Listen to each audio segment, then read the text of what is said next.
Page 2 now, the treaty that's not a treaty and the bungling Republican leadership. A phony effort to stop the Obama-Iran nuke deal and its constitutionally illegitimate legislation has been defeated. Senate Democrats blocked a measure that would have kept sanctions in place until Iran recognizes Israel and releases 4 American hostages. But it was never going to clear a procedural hurdle. Never had a chance. Now, this reckless president and the lack of Republican leadership in Congress concerning this Iran nuke deal was front and center during the Republican debate.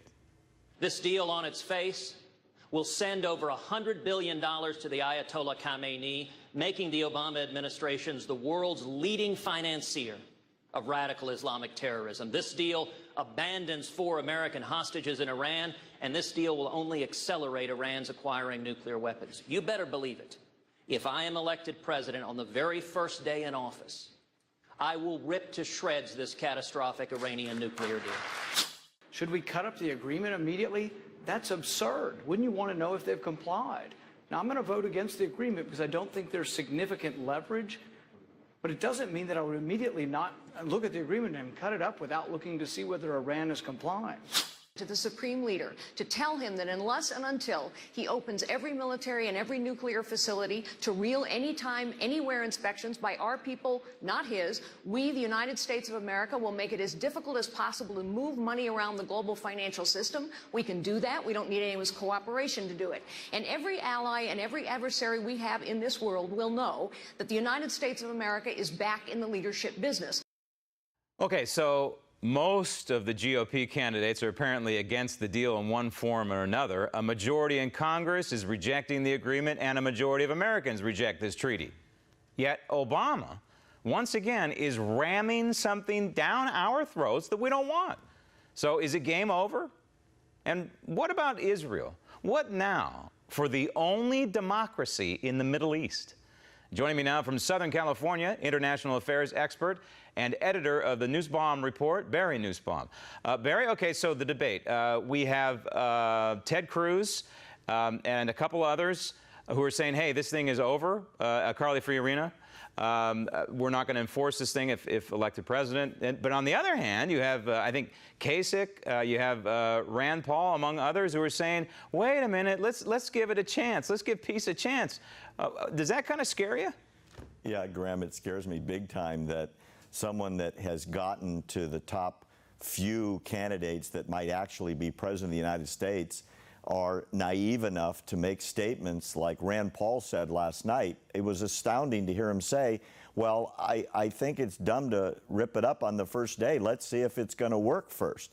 Keep in mind, this is a senator that knows there are no inspections. So I guess the way you would find out if it's working, Graham, is you would call the Iranians and ask them if they've cheated so far. Right, and that's basically the rationale here, because we know that part of this agreement, one of the side deals, is that Iran can inspect Iran's certain sites. And we also know that the Ayatollah has said, hey, you're not going to be allowed to inspect the centrifuges on military sites. So you know what's going to happen. They're going to declare all of these sites military sites, and there's going to be no inspection. I mean, this is a train coming down the tracks, and it's headed right for the freedom-loving Western world. But I want to go to the United States Senate and what's happening in Congress at the last minute here. You know, it looks good on paper, and Mitch McConnell can go out and say, you know what, I tried to get these people to recognize Israel. I tried to rescue the American hostages, but this never really had a chance, did it?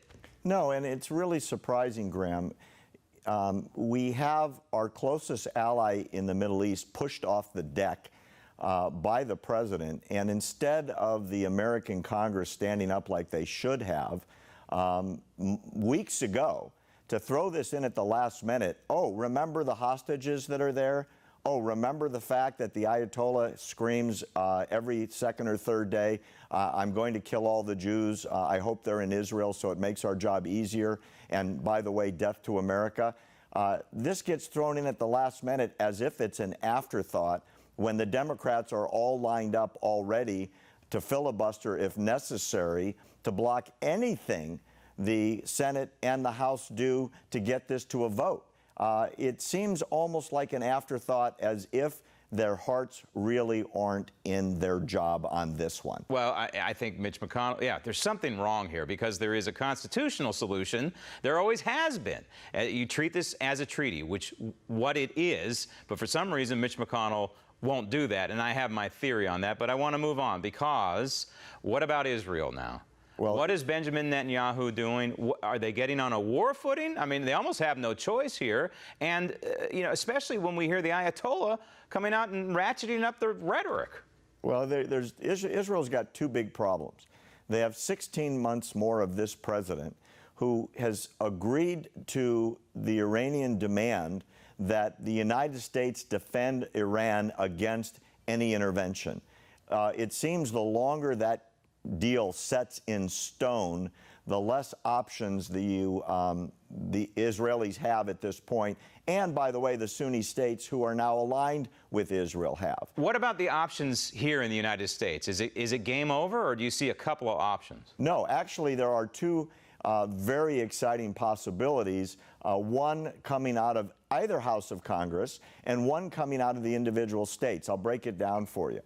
Either House of Congress, under a recent ruling in federal court, now has standing to block federal law if the federal law has implications against the interests of the United States and if certain interests or ingredients within that federal law have not been met. The theory is, under the Corker-Cardin bill, the 60-day period never started because Congress never got all of the deal to review. Okay. Therefore, they can go to a court and say, we want the review period enforced. Therefore, until the review period is enforced, meaning we've gotten all of the side agreements that we know exist that the president refuses to give to the Congress, the president can't remove the sanctions, can't transfer the money, and can't start the JCPOA from taking effect. Okay, so you're basically suing the president. Real quick, we're out of time. What's the other option? The other option is most of the states have sanctions in place against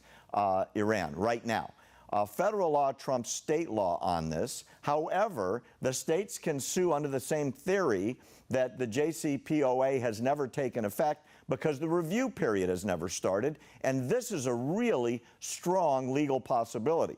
And those state sanctions have a lot of teeth because the companies in those individual states will be blocked, as will long-range relationships with European companies if the states have their way in court. If we don't do something, I think the bottom line is, I'm sorry to say that this agreement does not prevent war. It seals the deal for war eventually. Barry, thank you. Thank you, Graham. Coming up next, the fallout from the Fed doing nothing on interest rates as the Daily Ledger continues.